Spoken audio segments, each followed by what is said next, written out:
Monsters. Y'all hate them unless they look like Mike Wazowski. Now, I don't know about you, but monsters are terrifying. And the fact I woke up to seeing one is even weirder. Now, I know what you're thinking. Super, what the heck? What are you talking about? Well, it all started with me going to bed. I didn't get the notification that monsters were nearby, so I couldn't sleep. So I just went to bed. You know, I thought I was fine. And then I remember waking up. It was 3 in the morning, and I was like, what is that fluttering noise? I look up and I'm like, is that a moth? So I think there's this moth in my room. And then I realize, wait, that's not a moth. That's a bat. It's 3 in the morning and there is a bat above my head in my room. So I remember hiding under my covers, dropped, and rolled, and then made my way to my parents' room. I literally looked both ways in the hallway to see if the bat, wasn't there. And the bat was not, so I crossed, you know, it was a green light. I woke up my dad, I was like, hey, there's a bat in my room. He didn't believe me, so he went out to check, and the bat flew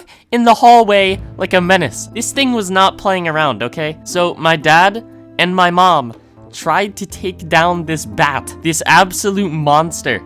And eventually, I mean, they put this laundry basket, and the bat crawled through one of the holes in the basket. It was terrifying. So then the bat went downstairs. My dad eventually caught it with a towel and threw it out of the house. So the next day, I sat there with my parents, and we were on a call with the doctors. And their reaction was basically, hey, why didn't you kill the bat? So our focus was getting it out of the house. And they were like, yeah, man, you should have killed it. And now that you didn't, your son could have rabies. So I could have had rabies. The bat could have been there for weeks. And what was terrifying was I remember the doctor on the phone being like, well, if your son does have rabies, the second he shows his first symptom, he will be dead. Essentially, they were saying it would be too late the second I show his symptoms, so I went with my mom to the emergency room for several weeks. It would be at 6 in the morning because everybody had COVID at the time. The hospitals were full. Yes, this was mid-pandemic as well. So every morning at 6 a.m., I would get a rabies shot. Basically, they were like, hey man, we're gonna put this needle in you. And I was like, okay.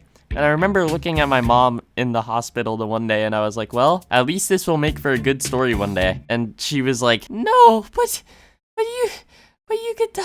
I was like, well, if I die, I might as well die as a martyr. Yeah, so throughout this whole process, I also had to sleep in my living room. I had a mattress next to the TV, and I had to sleep there because guess what?